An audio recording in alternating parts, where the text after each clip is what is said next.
ED national Herald के case में जो क्लीन चिट हमारे नेताओं को मिली है, निश्चित रूप से मैं तो कहूँगा न्यायपालिका की जीत है। और सही मायने में जो षड्यंत्र करके बीजेपी की सरकार के इशारे पर, मोदी जी अमित शाह के इशारे पर संस्थाओं का दुरुपयोग करके, भले ईडी हो, इनकम टैक्स हो, सीबीआई हो, तमाम संस्थाओं का दुरुपयोग किया जा रहा है।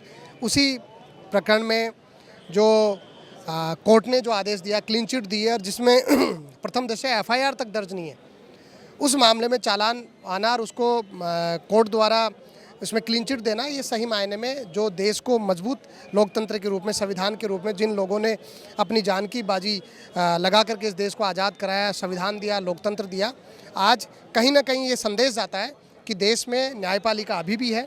अच्छे जो न्यायिक अधिकारी हैं, जो सही मायने में सही निर्णय इस देश के साथ करने का जो काम कर रहे हैं।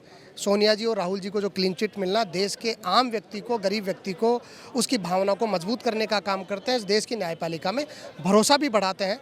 मेरा मानना है कि इस तरीके से मनगढ़ंत आरोप लगा करके, संस्थाओं का दुरुपयोग करके बीजेपी चाहे जितना कुछ भी कर ले, लेकिन देश की जनता भी समझती है, देश की संस्थाएं भी इस बात को मानती हैं कि ये बीजेपी के मनगढ़ंत आरोप थे जो गांधी परिवार पर लगाए गए, जिनको कोर्ट ने क्लीन चिट दे करके हमारे नेताओं को बेदाग बताया, पाक-साफ बताया। बीजेपी मुख्यालय पे जाएंगे, आपने जो प्रोटेस्ट की बात कही कि आज उनका घेराव करने की बात करी, कि पहुंचेंगे वहाँ पे? निश्चित रूप से पहुँचेंगे। 2 साल के कार्यकाल को इस तरह से वो लगातार कह रहे हैं कि हमारा जो कार्य जश्न मनाने की बात कर रहे हैं, लगातार कर रही है, दिलों में जा रही है, अलग अलग तस्वीरें सामने आ रही हैं। बीजेपी 2 साल का जो ढिंढोरा पीट रही है वो उनकी विफलता का ढिंढोरा है।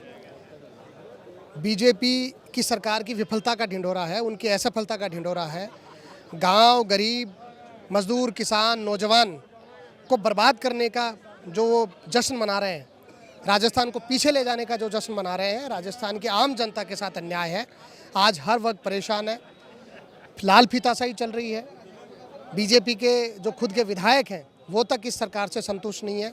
आम आदमी की तो हालत आप देख लीजिए, किसान के साथ कैसा अन्याय आज किया जा रहा है, वीसीआर के नाम पर हो, नौजवानों को नौकरी नहीं देना, व्यापारियों के साथ किस तरीके से व्यवहार यहाँ पर किया जा रहा है, देश में प्रदेश में कानून व्यवस्था का मखौल कैसे उड़ाया जा रहा है।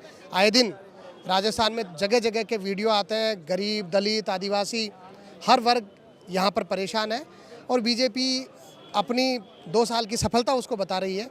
मेरा मानना है कि राजस्थान की जनता के साथ ऐसा अन्याय है जो सही मायने में राजस्थान की जनता आने वाले कई वर्षों तक बीजेपी को माफ़ नहीं करने वाली। 3 वर्ष में बाद में जो परिणाम राजस्थान में आएंगे, ऐसे रोचक और ऐतिहासिक परिणाम आएंगे कि बीजेपी यहाँ आने वाले वर्षों में खड़ी नहीं हो पाएगी।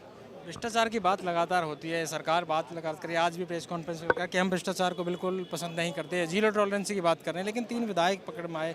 कहीं ना कहीं आप क्योंकि खुद विधायक हैं, किस तरह से देखते हैं इस पूरे प्रकरण? देखिए, ये जो प्रकरण सामने आया बेहद शर्मनाक प्रकरण है, पूरी मामले की जाँच होनी चाहिए। लेकिन एक सीधा सा जो मेरा मानना है, मैं जनप्रतिनिधि हूँ, मेरे विधानसभा क्षेत्र शाहपुरा से चुन करके आया हूँ और मेरी जनता ने पूर्ण भरोसा, विश्वास सब लगा करके मुझे इस विधानसभा में भेजा है, सदन में भेजा है। मेरी जिम्मेदारी बनती है कि पूर्ण निष्ठा और ईमानदारी के साथ मैं उस काम को करूं, उनकी अपेक्षा पर खरा उतरूं। और इस तरीके की चर्चाएं आना कहीं ना कहीं संदेह पैदा करती हैं राजस्थान की विधायिका पर, जनप्रतिनिधियों पर।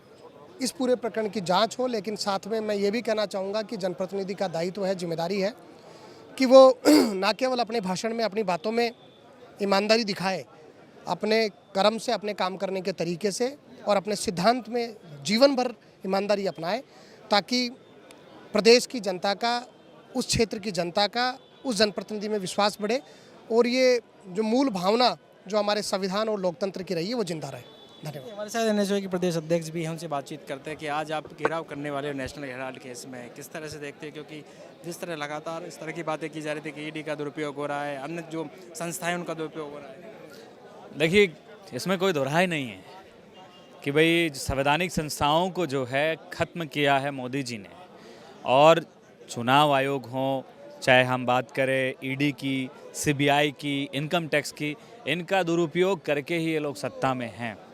राहुल जी ने स्पष्ट कहा कि मैं किसी से डरने वाला नहीं हूँ, आप चाहे जो करें वो कर सकते हैं।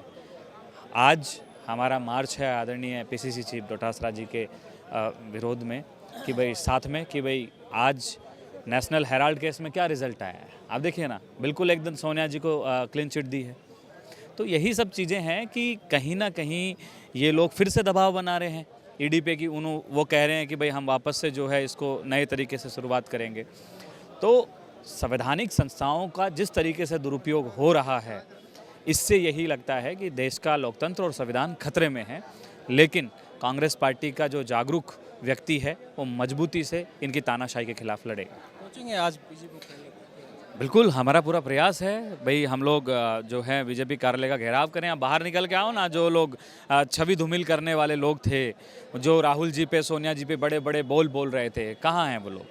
आज सब छुप गए, तो कुछ मिला ही नहीं, कुछ होगा तो मिलेगा ना। तो ये सब झूठ पे झूठ इनकी पुरानी नीति है, ये आज से नहीं है।